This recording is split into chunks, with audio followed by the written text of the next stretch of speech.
good times.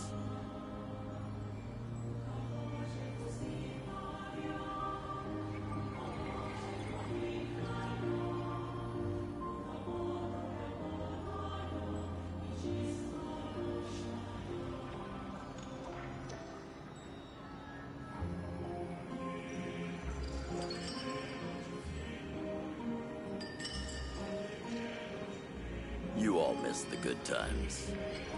Oh, no. Again. Rebooting.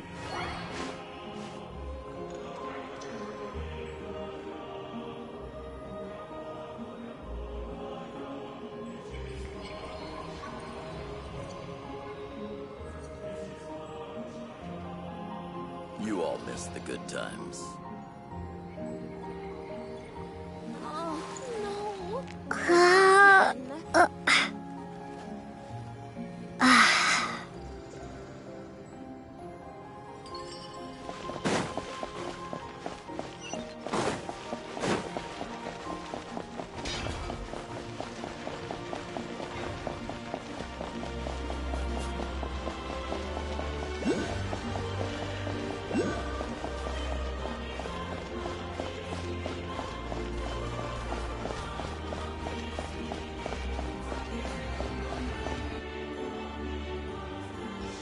How strange. This sword seems to be vibrating of its own accord. It's a very faint vibration, but it's getting stronger as I get closer to the statue of the Seven. Does this sword have some connection to the statue? But all it does is vibrate, even when I touch it. That place I got this sword from was definitely out of the ordinary. Maybe I should try channeling the power of cryo?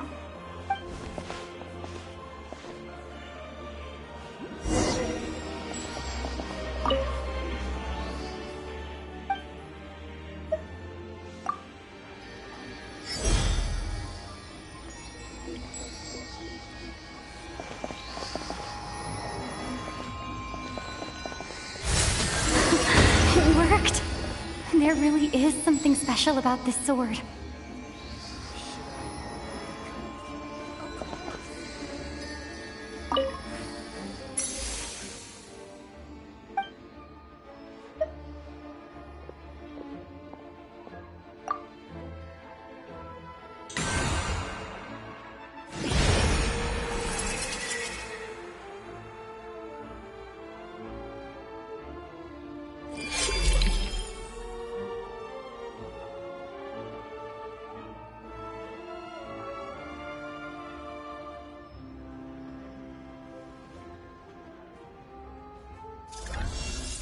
I don't really understand what just happened, but I'm pretty sure this sword just got a little more powerful. I'll have to try the same thing again when I come across another statue of the Seven. In the meantime, I better go find Alosha.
Hello there.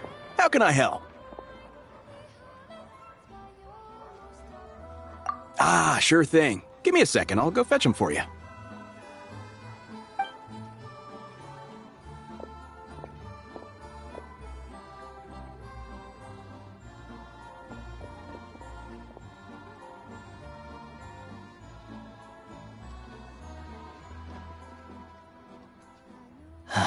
It's a familiar story. I've had similar experiences. Although Snezhnegrad doesn't deliberately delay or withhold relief, those first few days of waiting for help are always the hardest. It's a fundamental contradiction. If emergency relief can't be delivered in time, what's the point in even calling it emergency relief?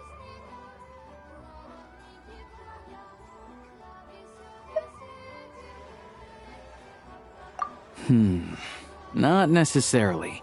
I think there's a good chance that Kresnik Crystal from Stratomoros will start flowing into the market. When we resolve Stratomoros' energy issue, it's like we open the floodgates. A huge backlog of Crystal is now available to the townspeople. There's no way they can use it up at once. A lot of them will probably stockpile it and slowly work their way through. Probably a good idea, since energy prices are only going to keep rising. But there will always be people who urgently need Mora. Exactly. At the current prices, selling Crystal is an easy way for an ordinary person to make a fortune. Hey boss, how much do I have left in my account? 1 second, let me check. So, you're planning on buying the Crystal out of your own pocket? Yeah. I don't know if I have enough, so I'll chip in a little extra and buy as much as I can afford. No, it's fine. You're new to Snezhnaya, and you have your own living expenses to worry about. Besides, you're already providing the train. Here's your Mora. See what you can find at the market. But I doubt there'll be much Crystal left. Yeah, well, can't hurt to take a look. Let's see. Huh?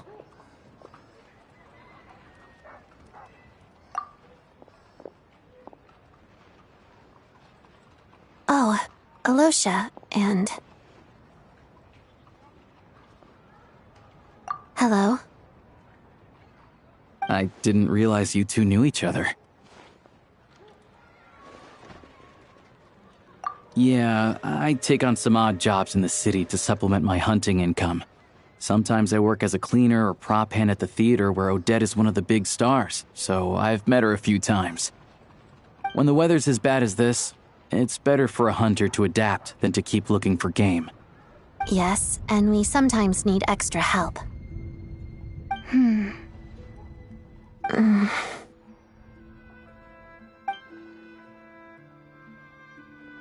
Wait, why is the atmosphere so awkward? I thought things went pretty smoothly in Sviatlo-Lidovka. So, what brings you here, Miss Odette? Looking for some new props? No. After I got back to the theater, I couldn't stop thinking about the situation in Sviatlo-Lidovka. It bothered me so much I couldn't focus on my dancing. So I decided I'd come here and see if there's anything I can do. You too, I presume. I suppose that's why you're here. I didn't feel comfortable expressing my true opinions in front of the Harbingers. Not least because ordinary Fatui like me don't even know what Project Stuja is all about. Without knowing the full picture, I can't make sense of it. And at some point, if things aren't making sense to me, I can't just keep going along with it.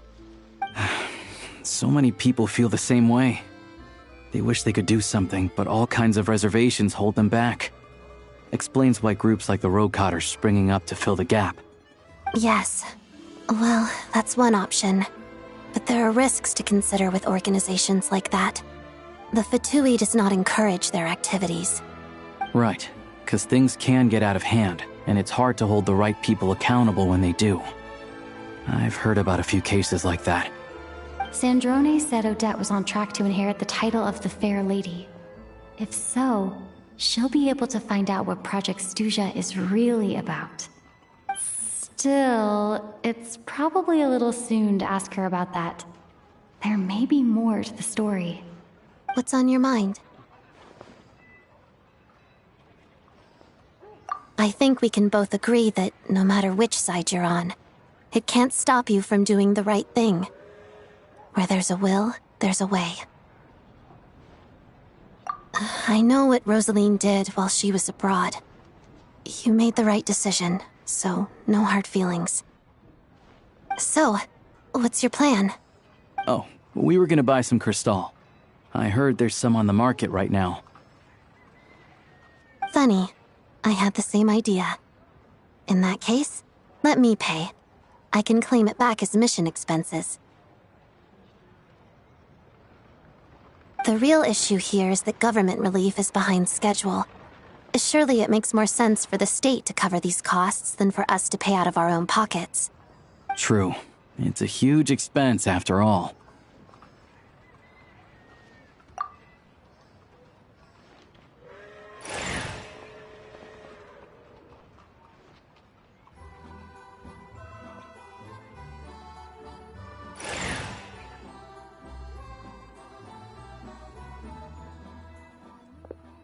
Let me see. I'll take it all, please. And I'll be needing a receipt. Right. Choose mission budget under the expense category, but be sure to specify emergency rescue operation in the description. Otherwise, the normal reimbursement limit will apply. Let's book this train. Regulations say that if we need to transport Kresnik Crystal during Project Stuja, extra carriages can be added 1 hour before departure.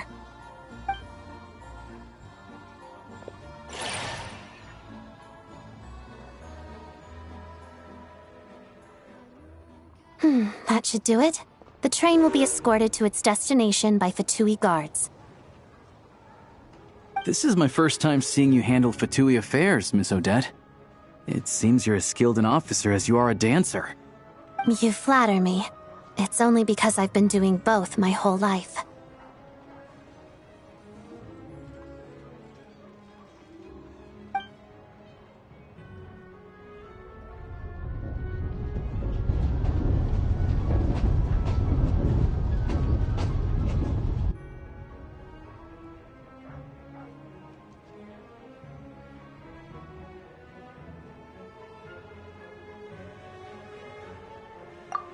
Anyway, I bet you've been non-stop today, am I right? Any idea how Paimon's doing? What's wrong? Who's Paimon? Her travel buddy hasn't been feeling well. She caught a cold right after they got to Snezhnaya. Sounds like she's important to you. I can't believe you've been dealing with this on top of everything you've been doing to help the people of Snezhnaya.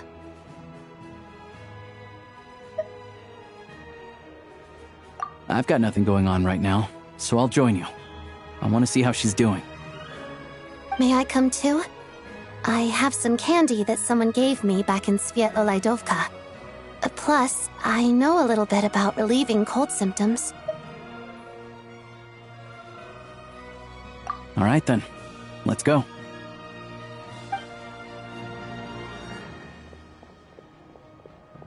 I still don't know what the deal is between these two, but at least the tension seems to have vanished. A good sign, hopefully.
Hello.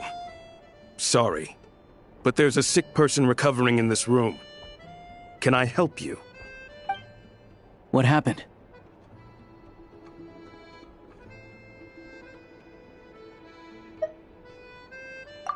Oh, please, excuse me.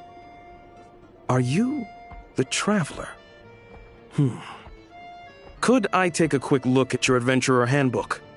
Master Child said I should verify your identity.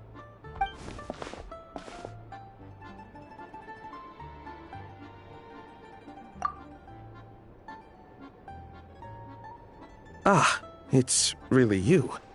Sorry for the inconvenience. We're under strict orders from Master Child to keep this room well guarded. At the same time, we can't interfere with Podvoye Restaurant's business. That would only seem all the more suspicious and draw unwanted attention to this room. Besides myself, a few of my colleagues are stationed in and around the restaurant, in plain clothes, of course. Rest assured, you're in safe hands. I didn't expect such a high standard of protection. Well, Master Child handpicked us for this special assignment. We're not about to let anything go wrong. Anyway, I won't keep you any longer. Please, head inside.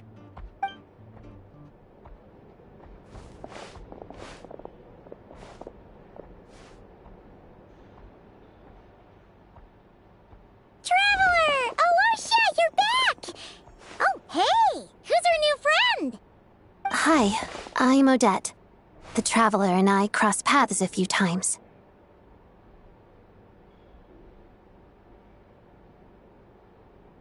Another friend from the Fatui, huh? You're practically a member yourself by this point. Paimon's definitely on the mend. We should be back to our usual travels in a few days' time. Seems like that doctor was right. It's just... Paimon's limbs are still feeling a little chilly. I have just the thing. Whoa! What's this? Is that... a flame inside an ice cube? Wait, is this real ice? How's it not melting? And how does the fire keep on burning? All keen observations. You're right. This is called core ignis. Whenever I've caught a cold in the past, I found I recover much more quickly if I place this by my bed. You're welcome to borrow it. Awesome! Wow! It's so nice and warm! Oh, it's like magic. Your name was Odette, right? How did you two meet again? Looks like she's in pretty good spirits. That's a relief. Any progress with your investigation yet?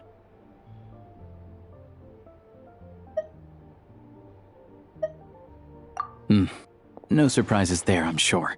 They're not likely to let anything slip.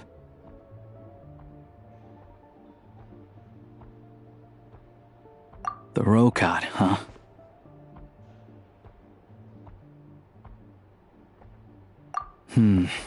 Let me think. Members of the Rokot keep their true identities hidden, but I think there might be someone I can introduce you to. Leave it with me. Meet me at the Korolyevsky Troop tomorrow, and I'll tell you how it goes. Would anyone like a drink? I'm gonna head to the bar.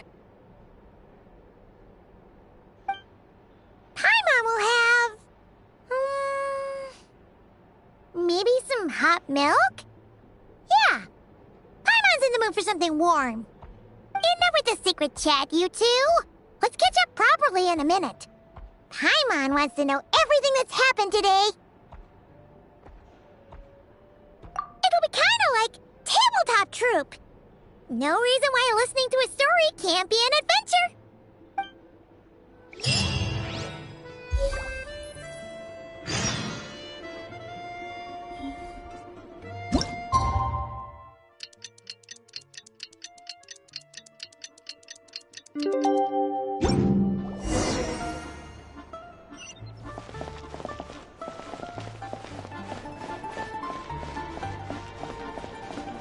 Coming up. Back in my day. If there's anything you need, please let me know.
Ah, you made it.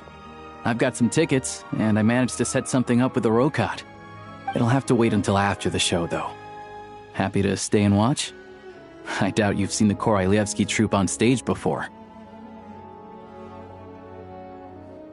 Pleasure. Here, this is the way in.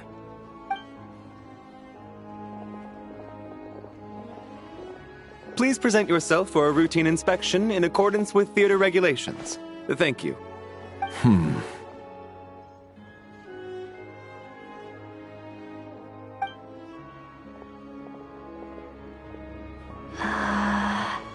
Is that guy with the fatui? Looks like he's waiting for something. Okay, all done. Thank you for your cooperation. Please proceed through to the theater.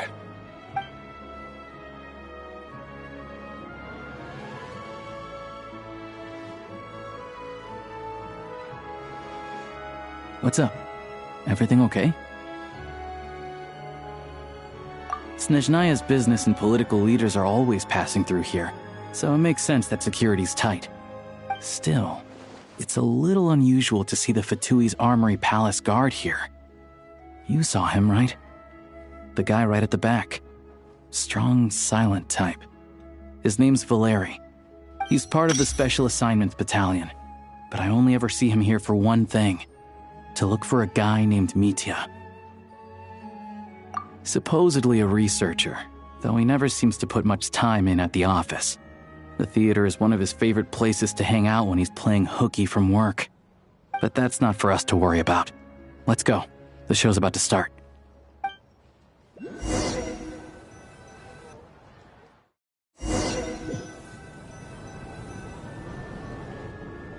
What do you think? Pretty impressive, huh?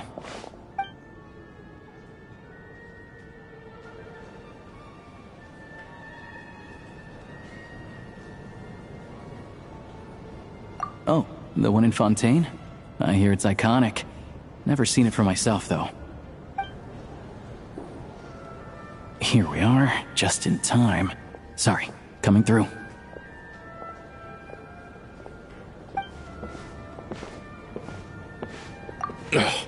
If you're gonna show up late, keep your mouth shut. What's his problem? Whatever. No point arguing with people like that. Look, there she is. That's who I'm introducing you to later. She's the lead singer of the troupe, Vodyanitsa.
This leads directly to the green room.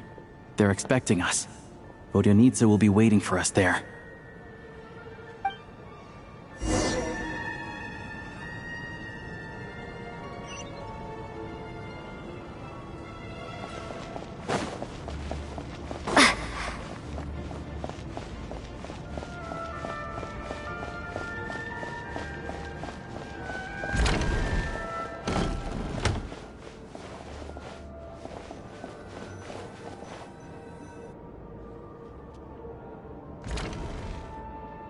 Hey there.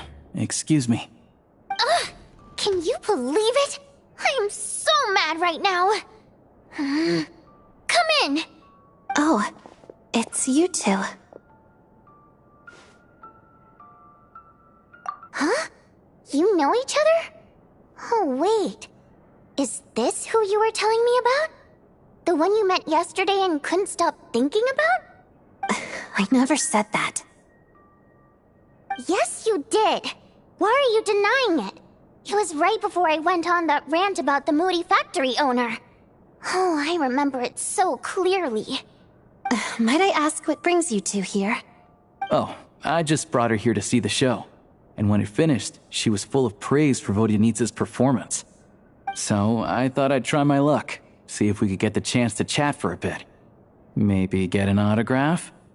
You work here. You of all people ought to know that's against the rules. It's not what the green room is there for. Oh, what's the big deal? Come on, don't be shy. I can give you an autograph. You can take a picture too if you want. Do as you please. I finished all my shows for the day. I'll leave you to chat.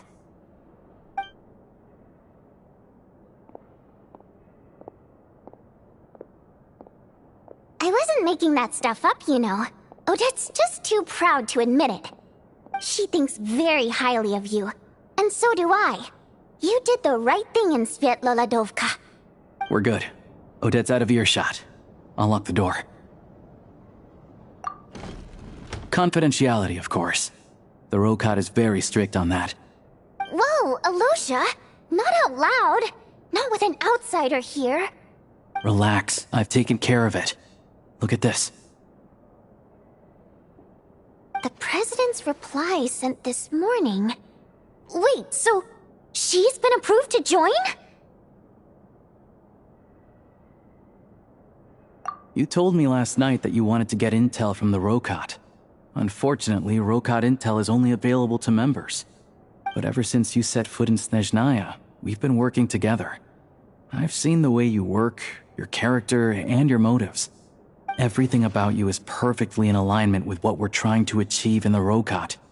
So I figured I might as well cut to the chase. I wrote a letter to the President explaining your situation, including just the right amount of detail. His approval came very quickly. Of course, it's still your decision whether you want to join or not. We'll respect your choice. Well, assuming Odette was telling the truth and she didn't misjudge you, I guess we don't need to worry about you blowing our cover. Still, you gave me a real fright. I didn't know that's why you came looking for me.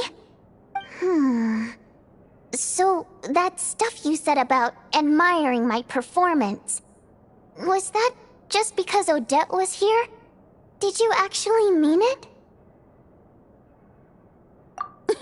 Now you're talking. That's what I like to hear. Anyway, let me give you a quick rundown of how things work. Like I said, the Rokat is a covert organization, and we hide our identities. Members typically don't meet in person or even know each other's identities. This helps us maintain a high level of independence and secrecy. Because of this, members are basically free to decide their methods without constraints, so long as the outcome of any activity doesn't violate the organization's principles. After all, we don't have any ostensible contact with each other. This way, if anything goes wrong, no one else will be implicated. Beyond the freedom to choose how you operate, it's also your choice whether to act at all. We have plenty of members who have yet to take any action.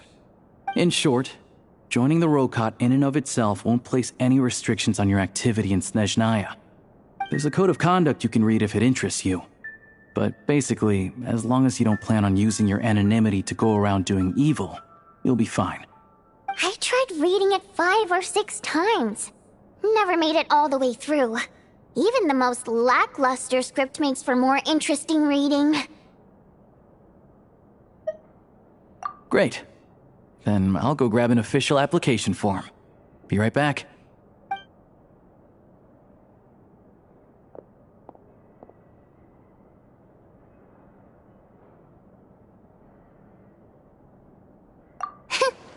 Well, Alosha has this pet dog, you see. His name's Tagarin, and this one time, Alosha brought him backstage. Tagarin took quite a liking to me, so I played with him for a little bit and fed him some treats. Then, the Rokot was out on a mission one day, and even though we were all in disguise, Tagarin recognized me right away. Just a coincidence, really. We didn't report it to the higher-ups, though, to avoid dealing with the fallout. Like my job at the theater, for instance. I really needed to make ends meet. By the way, what were you complaining about just before we came in? Did everything go okay with Chuganov? Everything did not go okay. That's why I was so mad. I tried to make some small talk with him before I went on stage to fish for intel about the Iskra manufacturing plant. But he wouldn't take the bait. No matter what I said, he kept dodging the question. And then he started complaining. He said he didn't appreciate his second-rate seat in the stalls because he usually gets a private box. I mean, what did he expect? Everyone knows that if you want a box seat, you buy a ticket well in advance. But instead, he sends me a letter the day before the show when we're practically sold out. I had to juggle things around just to get him a half-decent seat, hoping he would appreciate the gesture enough to share some information. But nope, he didn't give me anything. Yeah, meeting Chuganov in person has definitely been a disappointing experience. Oh, you probably don't know who we're talking about, do you? Chuganov was that older guy you were sitting next to today. I'm sure he didn't make a great first impression on you either.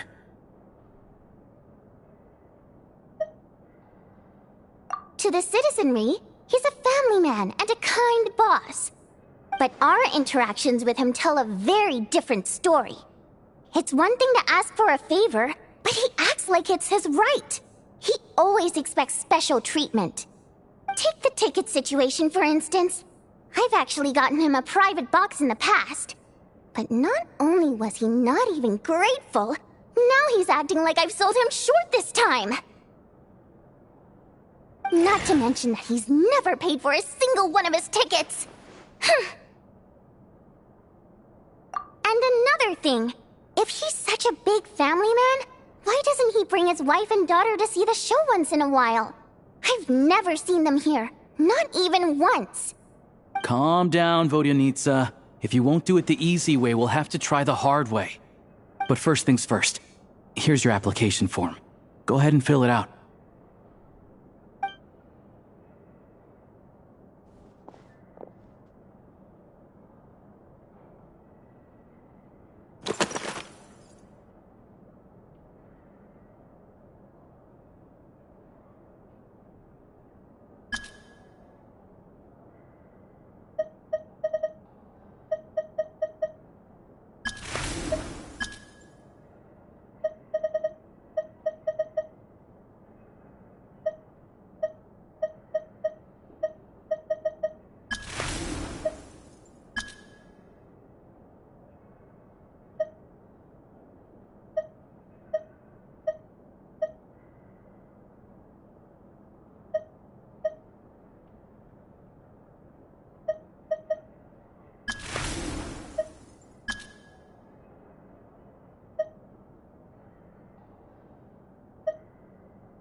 Excellent.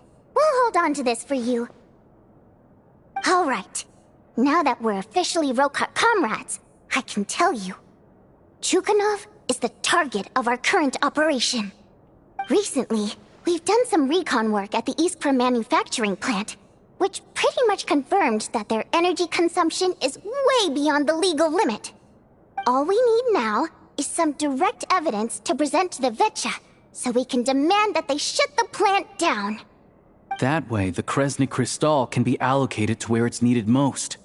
I was hoping he might let slip during one of our chats, but he's too tight-lipped. We'll have to find another way. I'm meeting another regular theater goer tonight, Mitya.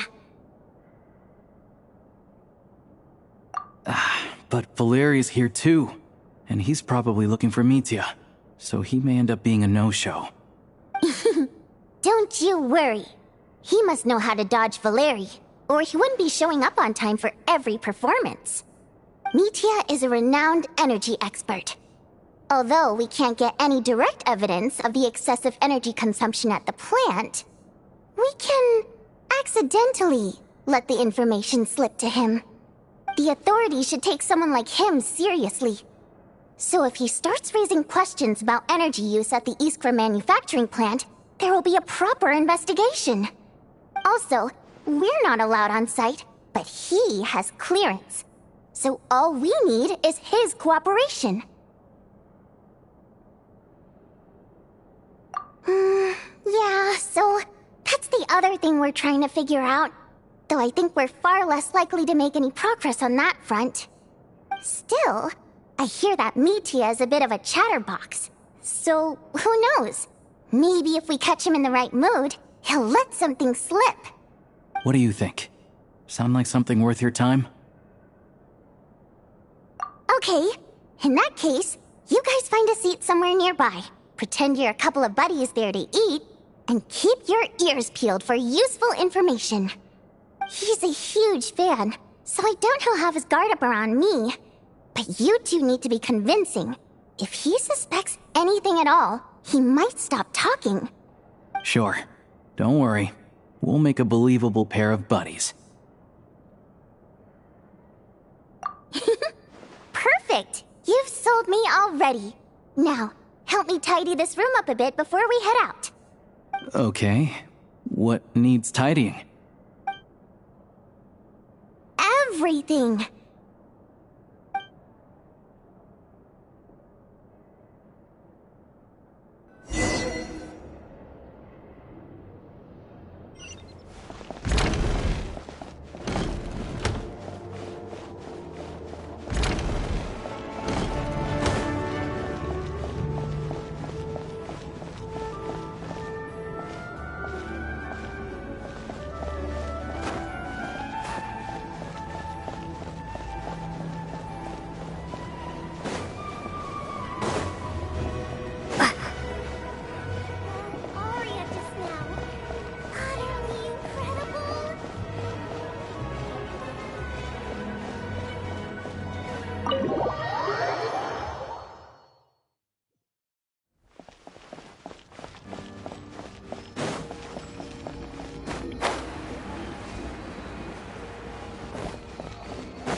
We come here often, so we shouldn't stand out.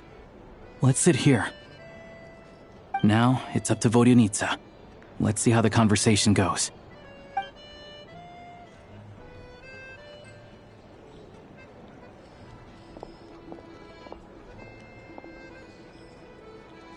Mr. Mitya! Over here! Over here!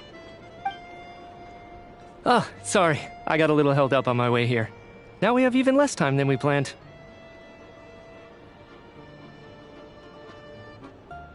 Go ahead and order some snacks and drinks. Whatever you like.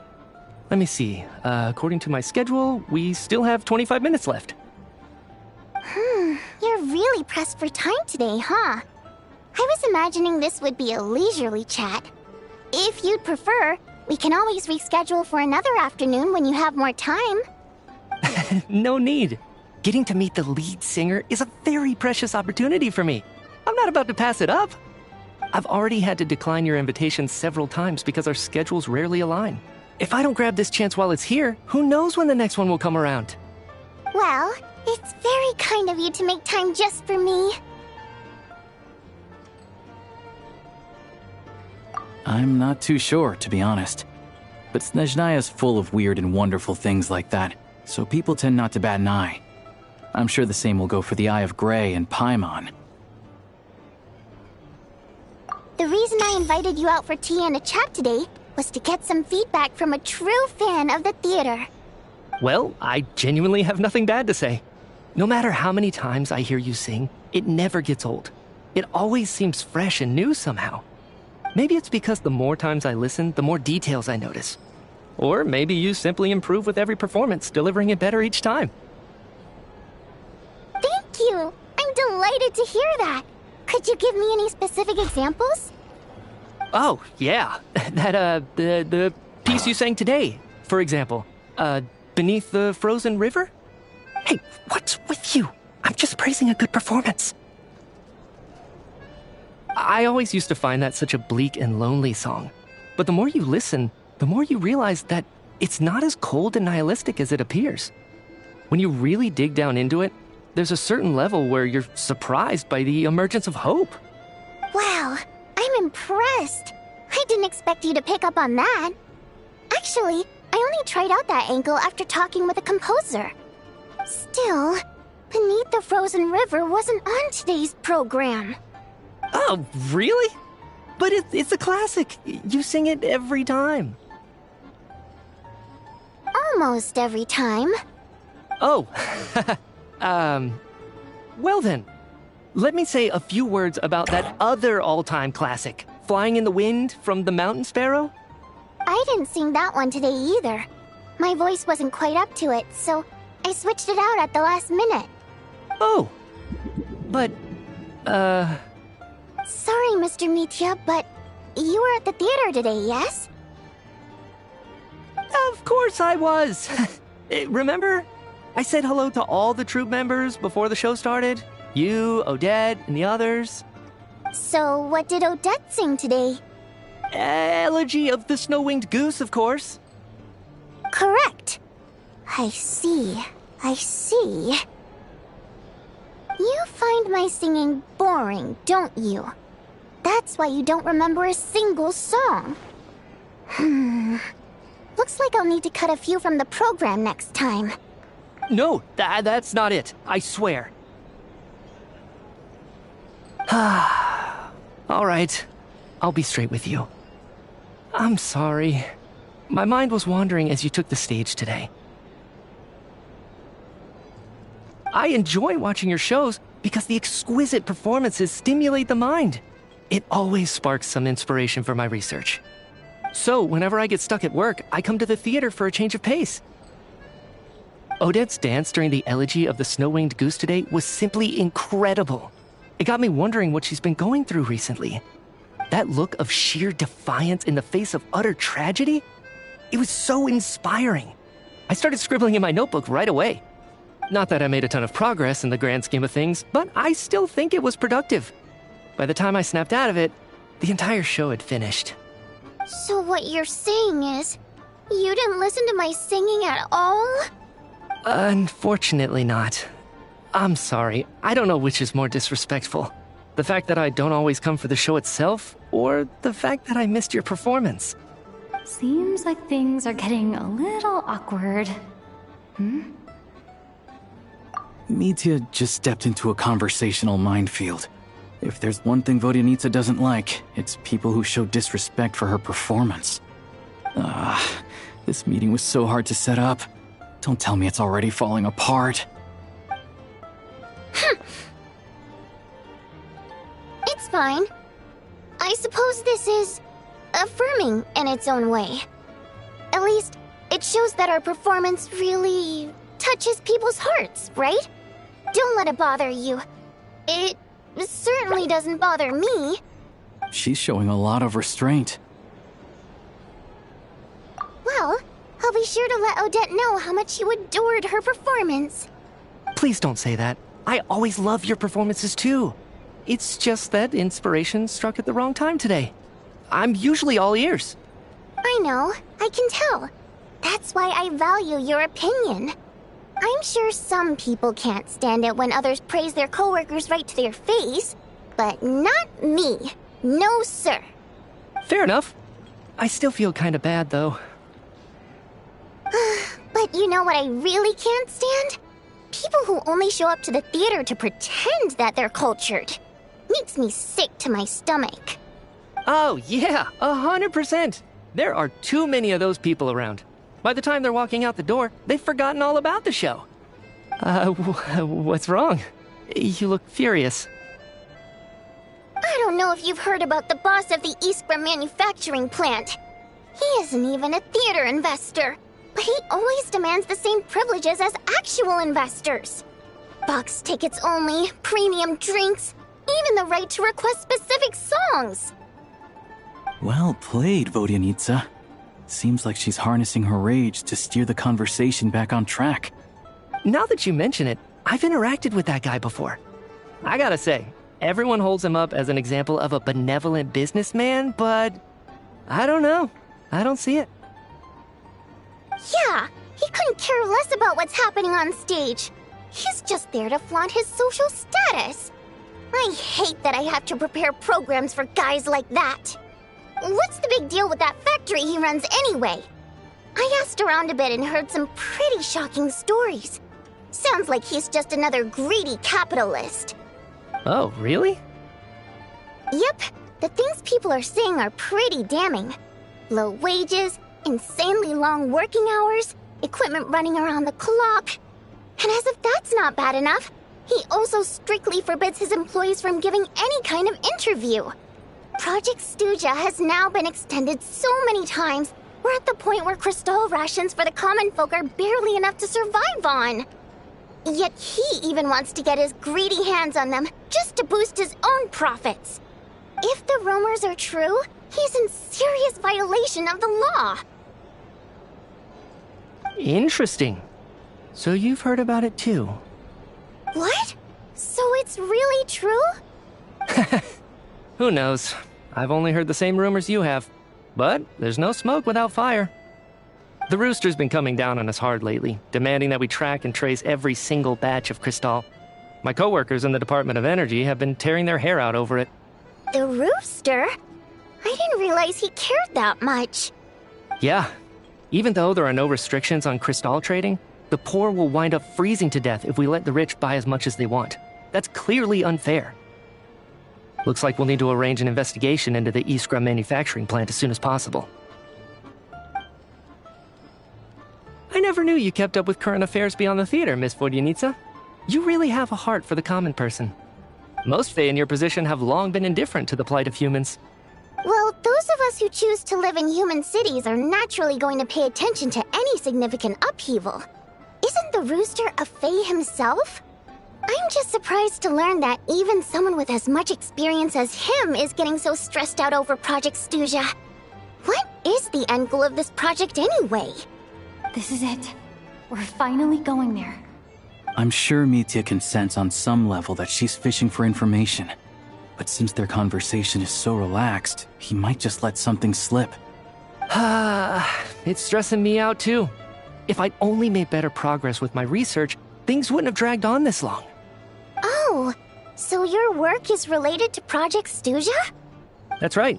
The Armory Palace needs a brand new energy source. Not the power of the Light Realm and not elemental energy. Right now, the only thing that meets the requirements is the power contained within stellar linchpins. But harnessing that power is costly. Each step of the process requires enormous amounts of Kresnik crystal, from extraction to quantification to attempts at conversion. progress has been painfully slow, and the team is getting burned out as time goes by. Sometimes, I see people staring into space as if in a trance. Could it be that this new energy source has side effects? No, it doesn't affect us, because the energy is used for... Okay, I got it. Stop choking me. Sorry, I can't talk about that. I think we're all just exhausted. We've been working ourselves to the bone for so long with so little progress to show for it. It's no wonder people are struggling to stay motivated. Seems like I owe you an apology. I shouldn't have gotten so mad at you for not paying attention during the show. Don't worry about it. I count myself lucky, to be honest. I don't envy the people who work closely with the Tsaritsa herself. I'd much rather be in my current position. At least I don't have to shoulder any major responsibilities. So they're trying to develop a completely new kind of energy. Yeah, censored by a scarf. Who would have thought? Oh, dear. It looks like my time is up. I'm afraid I have to leave. I'm so sorry. We ended up barely talking about the theater. That's okay. It was a pleasure chatting with you, really. Let's make up for it next time. Yeah, hopefully once the work pressure eases up a little, I'll be able to focus more on the performance, and then we'll have more to discuss. We touched on some confidential issues today. I'd be grateful if you could keep it between us. That could have gone worse. Nice job. Why was Mitya in such a hurry to leave, though? Sorry, routine inspection.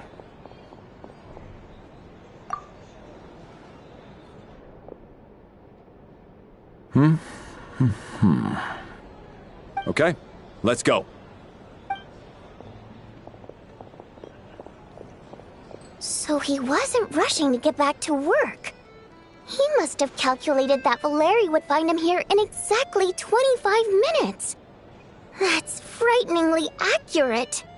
One of the main duties of the Special Assignments Battalion is to ensure that important figures stick to their schedules. All right, time for us to get going too. Excuse me, check please. We'll settle our check too, then. Oh, hello there. Mr. Mitya paid the check before leaving. He also asked me to pass on a message. He said it was an honor to share his tea break with Miss Vodyanitsa and her two friends. Wait. So he knew we were here all along? This raises a lot of questions. Did he deliberately mention the new energy source so that we'd overhear it? Maybe his work isn't confidential after all. Maybe the key here is the purpose of this new energy. I guess that's the next thing to look into.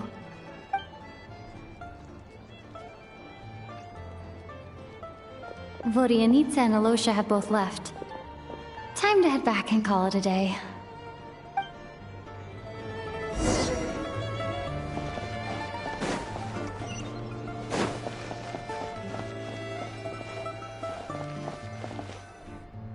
You're back! You're pretty early today.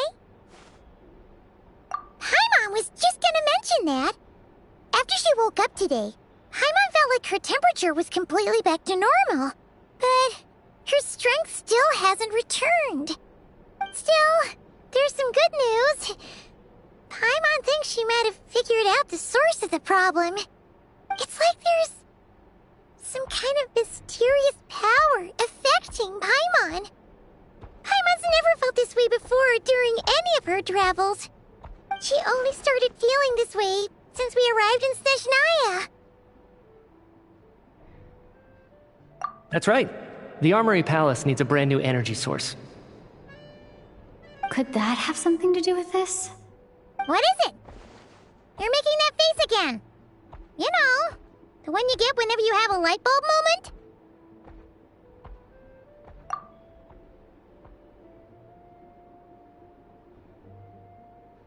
So, there develop a new energy source here?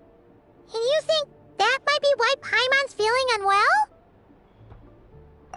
Well, Michi denied that the energy they're researching has any side effects. Although, he did say that people working on the project have been having issues with their concentration and short-term memory. And even so, those are completely different symptoms from Paimon's. It's pretty faint, so it's kind of hard to tell. But if anything, it seems like it's coming from roughly the same direction as the Armory Palace. Sure, Paimon's with you there.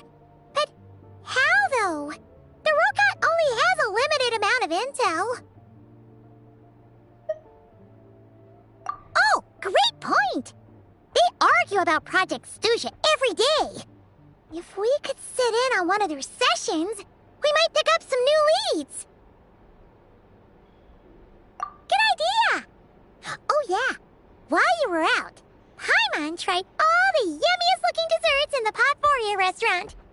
This one seemed right up your alley. So, Paimon saved some for you. Come try it once you finish writing your letter.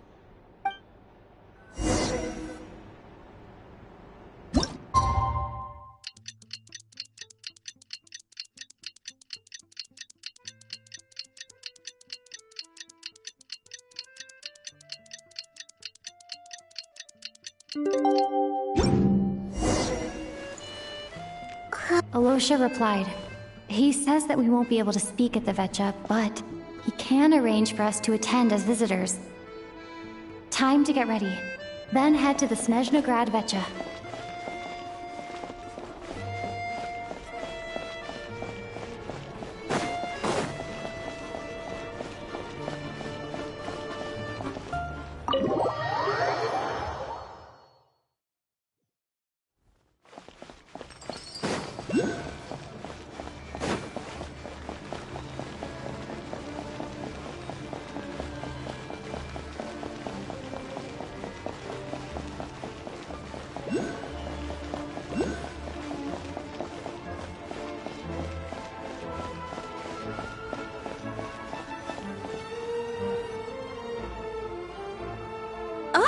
Miss Vodyanitsa, prima donna of the Korolievsky troupe.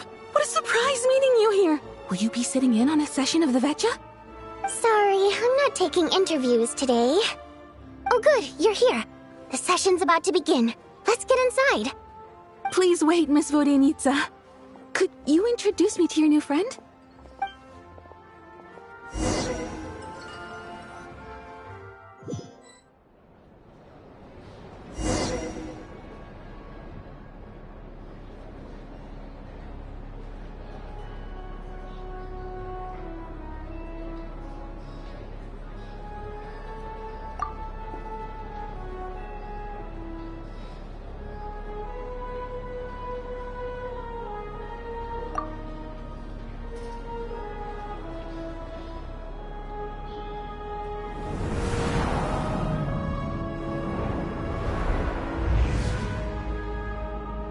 In summary, the energy management commitments made for the outgoing period have been delivered upon. Furthermore, both the production and consumption of Kresnik Crystal show clear signs of stabilizing. The relevant agencies have assessed the present circumstances and determined that the status quo can be sustained until the next period. For detailed statistics, I would refer you to the industry reports that have been distributed to all persons present. It should also be noted that while the recent blizzards have led to a significant increase in people's energy expenses, this is strictly a short-term phenomenon associated with a remotely located monster. Her Majesty the Tsaritsa is giving her full attention to this matter. We should have every confidence that it will be dealt with swiftly and conclusively. A financial report on disaster relief is also present in this report, courtesy of Pantalone.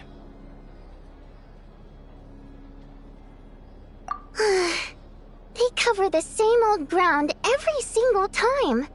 The rooster never seems to mind, but everyone else is getting tired of it. There's a general lack of trust. People aren't seeing any tangible benefits that affect them directly. Of course, none of that will be reflected in any of the reports on the table. Yeah, if it weren't for these hard copy documents, I could have at least made something up.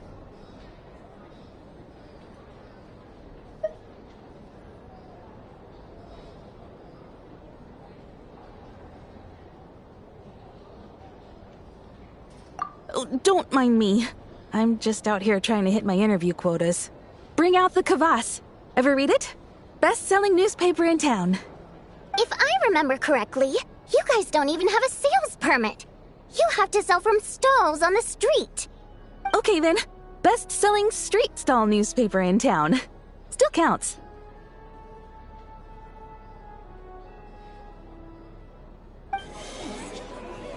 Order!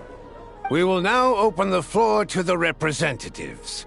If there are no further substantive issues to discuss, we will then proceed to a vote on this motion. Snezhnaya has a long tradition of treating members of the Fatui armed forces and their dependents favorably. But recent surveys shows that Fatui families in remote areas have access to 15% less crystal than the average civilian family in Snezhnograd. It's been said many times before, but it bears repeating now. There needs to be a clear and consistent rationale behind how crystal is allocated, or we will soon face immense public backlash. Perhaps you wouldn't need to keep repeating yourself if you would hear me out for once. I say again, true consistency exists only in principle. In the real world, fairness is relative. You appear to treat resource allocation as a simple function of production and population. So what about when the equipment used in production breaks down? Have you factored that into your equation? And do you even know how long it's been since Snezhnaya last conducted a census? If I knew the answers to questions like that, I'm sure I'd be a very wealthy man. And I doubt I'd be going by child. I'd like to bring the focus back to the specific issue I raised. Or do you wish to deny that favorable treatment for Fatui dependents is our long-standing policy? It's easy to be a critic when there's no accountability. That seems to be a running theme in the anti-Project Stuja cohort. Defeat the ringleader and all other problems will magically resolve themselves. That's what they seem to think. But in case you aren't aware, not one jot in my report would change whether Project Stuja continues or not. So you have no intention whatsoever of finding a solution to this problem? On the contrary, I'm the only one here who ever brings solutions. Child opened by speaking up for the armed forces. Regrator struck back with style and a war of words ensued.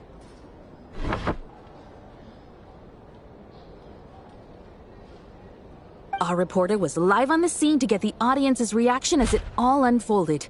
Who do you support?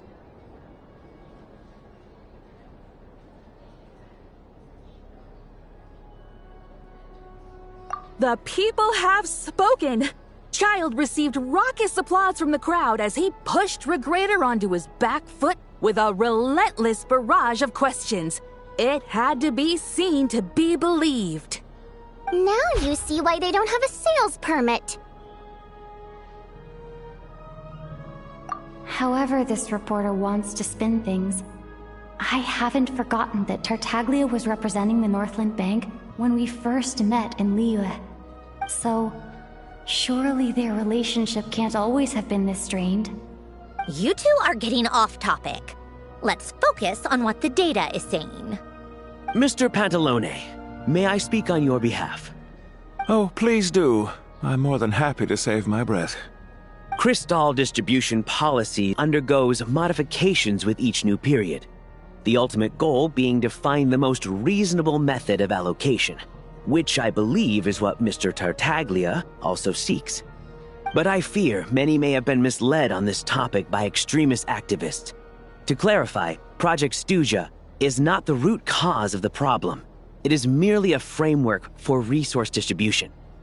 The most recent reports all point to Snezhnaya's resilience and adaptability during this period of fine-tuning, and give clear indications that a distribution framework is improving with each iteration. To make drastic adjustments without first considering the risks would likely do more harm than good. It would be a waste of the hard-won experience we've gained to date. Renowned scholar of finance, Arapov spoke up to clarify the fiscal logic, clearly alluding to social organizations like the Rokot in his words. With the notorious Lelex still active to this day, should the Rokot be held responsible? No, there is someone else to blame.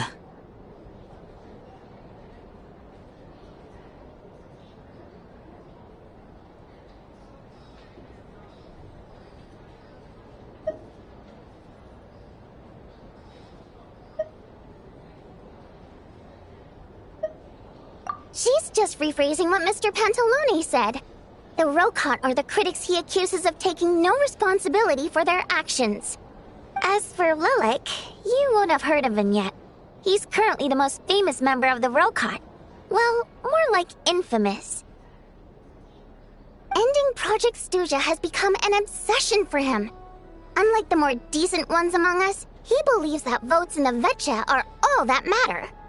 So whether it's threats, coercion, or bribery, he'll use whatever means necessary to get people to change their vote. And since we're already on the subject, what do you think of Lelec's methods? Are you for or against?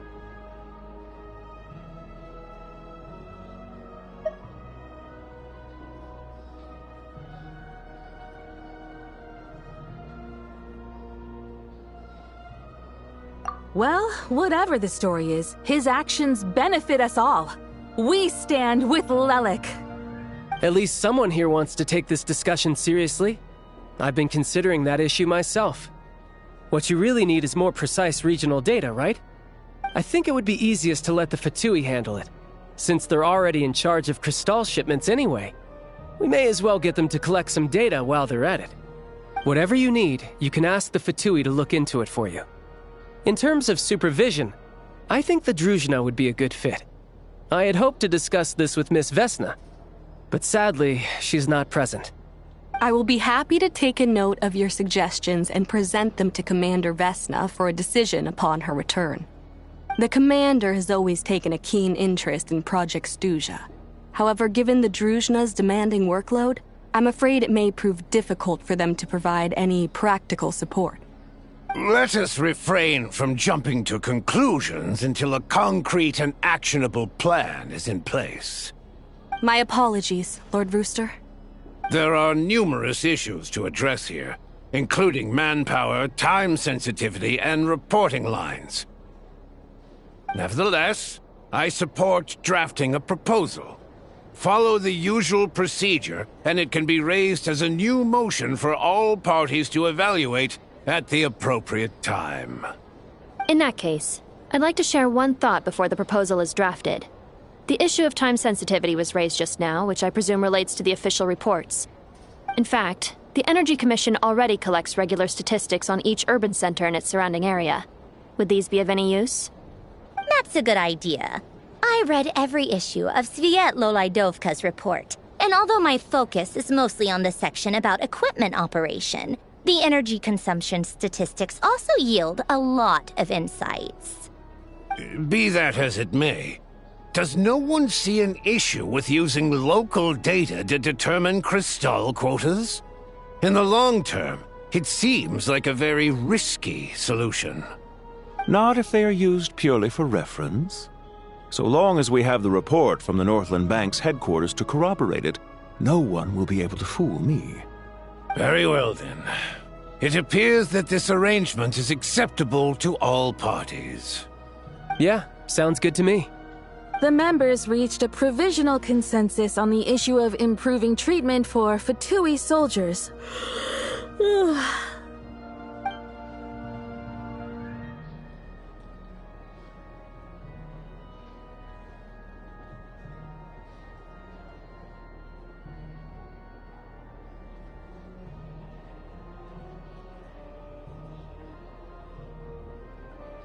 Today, the prima donna of the Korailievsky troupe attended a session of the Snezhnograd Vetcha in the company of a most charming young lady. The question on all our minds is, What is the true nature of their relationship? Write anything like that again, and I'm revoking your permission to interview the troupe. Got it?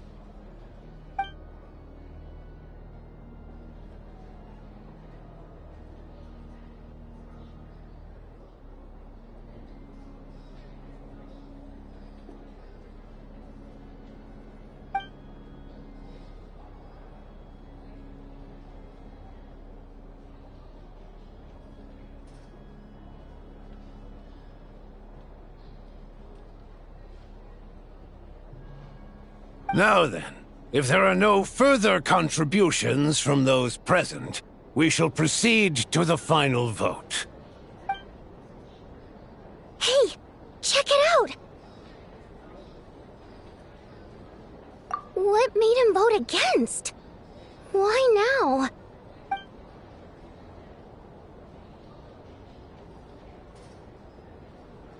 The votes have been tallied.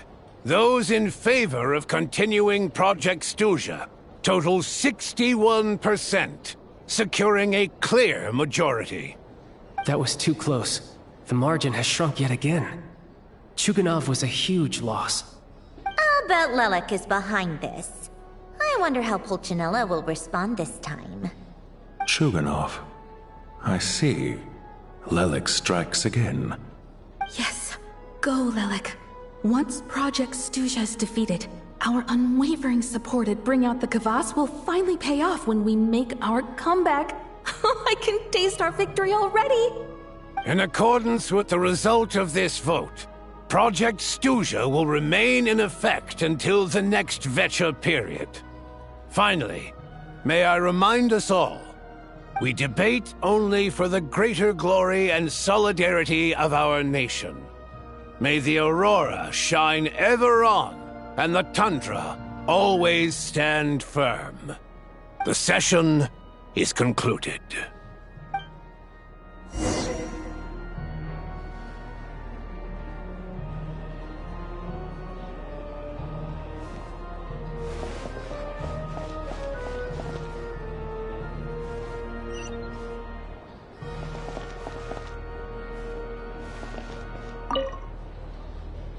I have to say, I really wasn't expecting Chuganov to vote against Project Stuja. Well, in principle, Snezhnaya's business and political elites ought to be the ones least likely to oppose it. As we heard, Project Stuja is basically just a resource distribution framework that requires everyone to cut back during the winter. But even if the policy got cancelled, the Tsaritsa's energy needs wouldn't suddenly go down. The extra demand from the public would have to be filled from somewhere. So logically, the factories would have to take the hit. I got a letter from Mr. Mitya just before today's session. He said he's confirmed that there are issues around overtime and excessive energy consumption at the Iskra manufacturing plant. In a situation like this, once the Rooster receives the report, he'll order the factory to halt production and submit to an investigation before issuing a penalty. But that's a week-long process, and thus didn't make it onto the Vecha agenda this time. I don't think he suspects anything so far.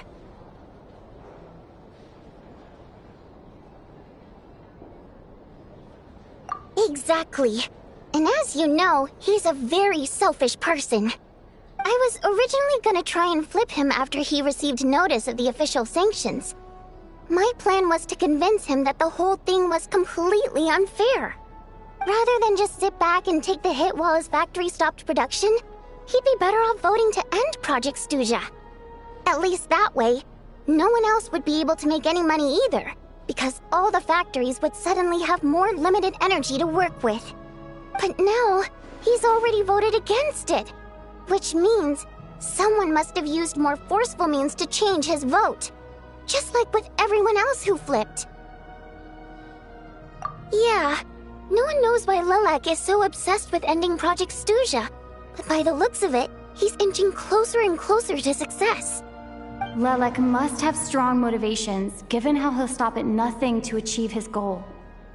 Maybe he knows the full truth of Project Stuja.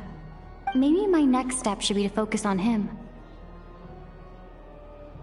All right. What are your plans for the rest of the day? Shall we head out? Hey, comrade. I noticed you were here during the debate. I didn't take you for a political enthusiast. Greetings, Harbingers. I just happened to have some free time today, and my new friend here thought it might be fun to check out the Vetcha. Ah, Odette must have introduced you. Looks like you two are getting along pretty well. I'll leave you to catch up. I should head back to the troop. Sure. Break a leg and all that.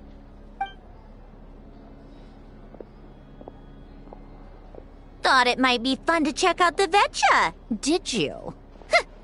Things are never that simple with you, Traveler. There's no way you're here for kicks and giggles. Tell me I'm wrong. Oh, yeah. To some, he's a captivating enigma. To others, he's the bane of their existence. No one ever thought that some anonymous nobody from the Rokot could cause such a stir.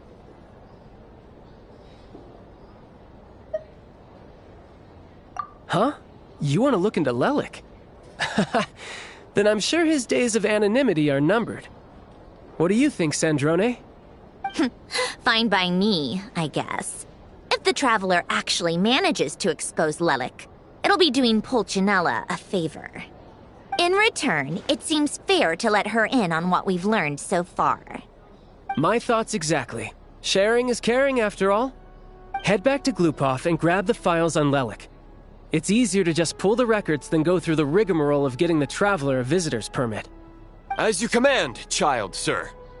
In that case, since we're going to be waiting anyway, I'll have someone brew a pot of black tea.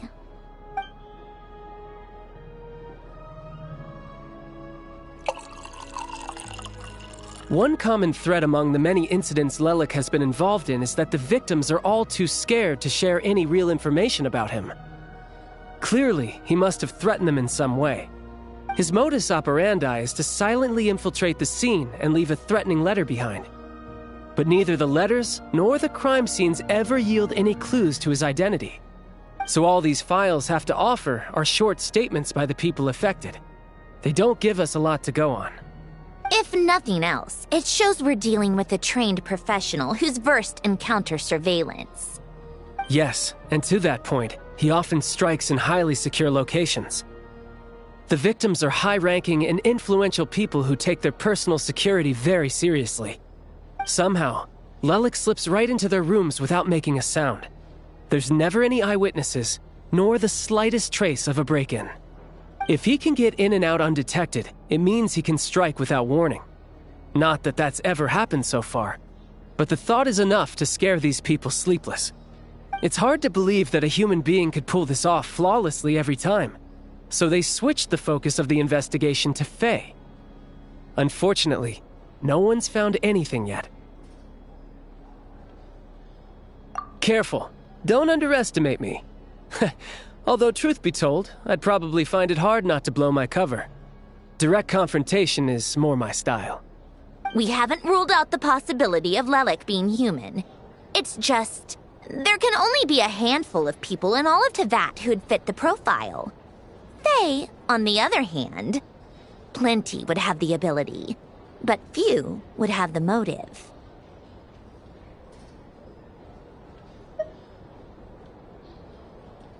No, not as strong as me. You'll never find the culprit with criteria like that. Let's go with a little weaker than me.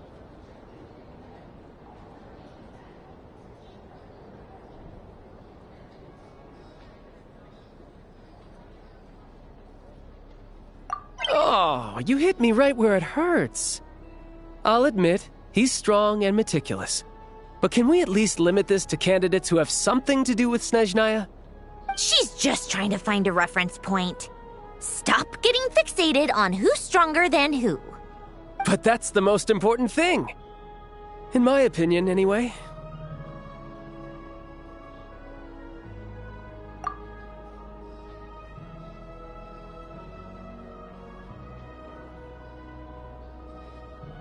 Odette? Yeah, that seems about right. Her skills are solid, and she's always calm under pressure. Except she's Fatui, so the likelihood of her working against us is pretty low. But yeah, much more accurate than your previous example, at least. No, wait a moment. Maybe we should interrogate that assumption. What do you mean? Which assumption? Her Fatui identity doesn't necessarily exonerate her. And when you think about it, the Rokot would be precisely what she needs to conceal her identity.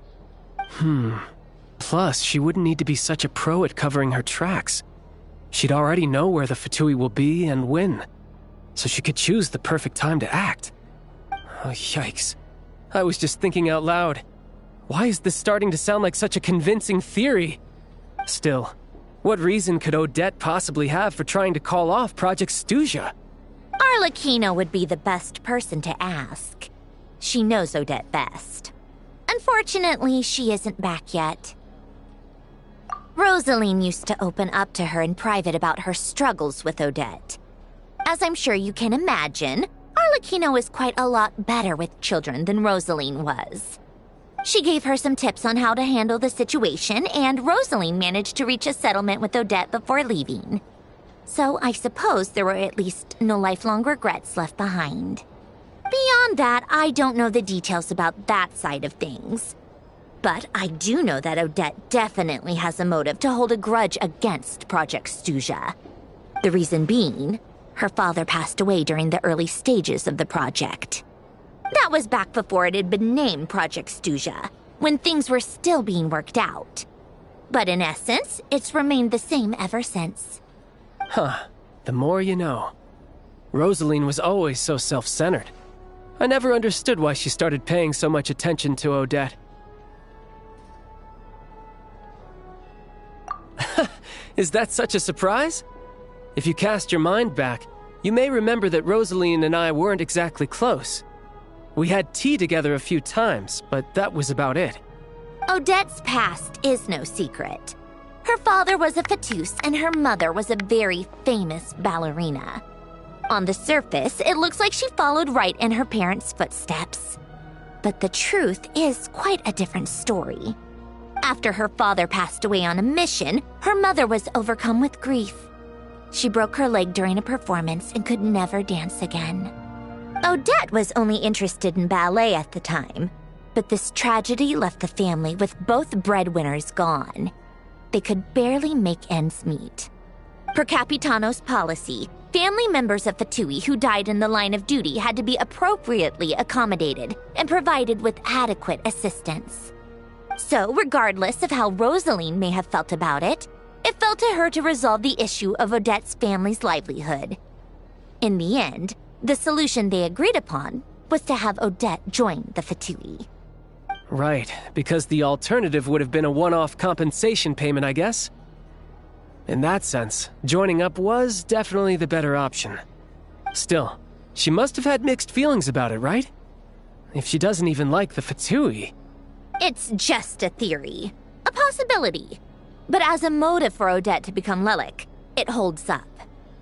That said, I have no idea where Odette's head is at right now, or what her conflict with Rosaline was about. Plenty of people were on bad terms with Rosaline. I have no intention of trying to figure it all out.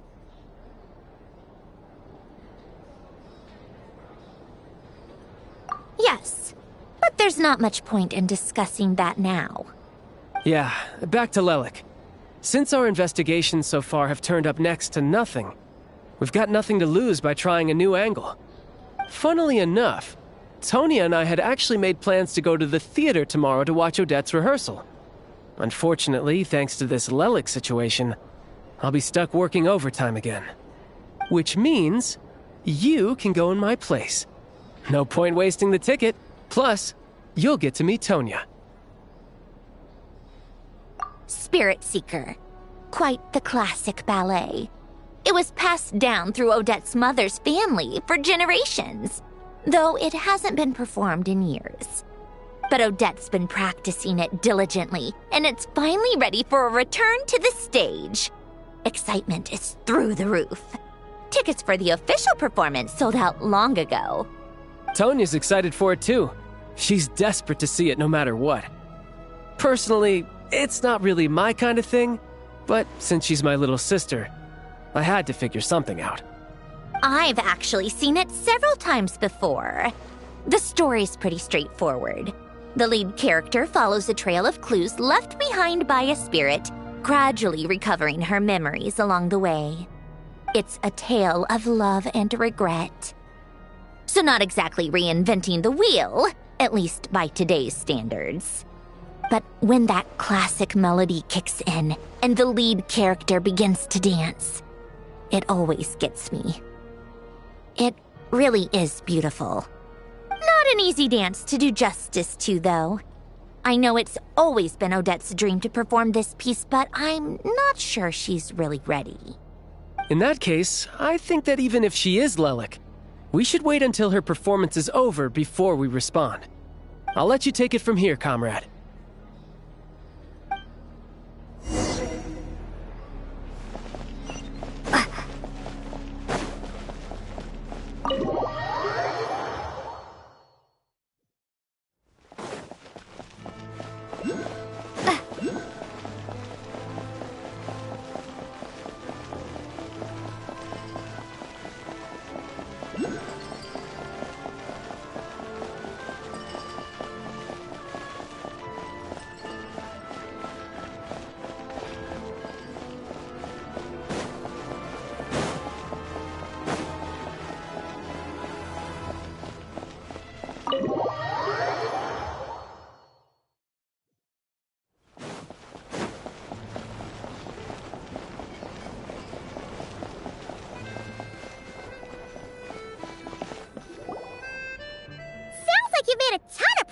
Today. It's good that everything's going so smoothly. Next step is to head back to the theater and get a clear answer from Odette.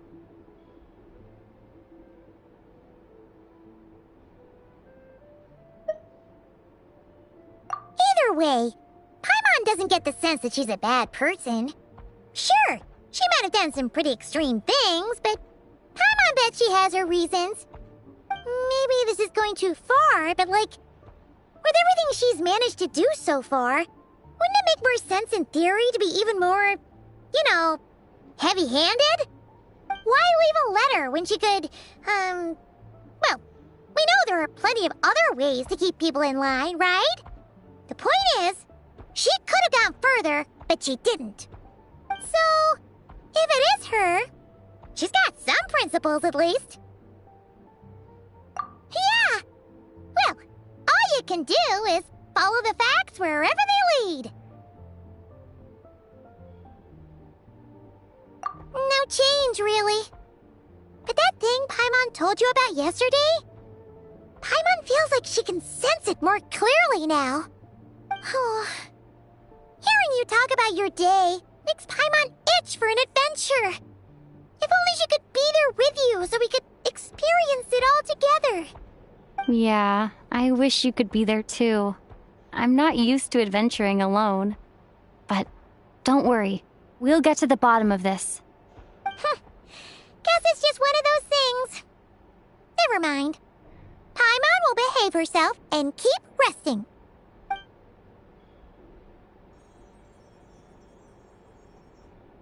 If Odette is Lelek, she may well have inside information on Project Stuja. Her father was involved with the project's early implementation and tragically died in the process. Now, she's dedicated herself to bringing it to an end. It's hard to imagine she could have gotten this far without knowing anything at all about the Tsaritsa's true intentions. When she spoke to us as a member of the Fatui, how much did she let on? And how much was she hiding? Only time will tell. Maybe tomorrow everything will be answered. Hey look! It's snowing! Could be a tough day ahead!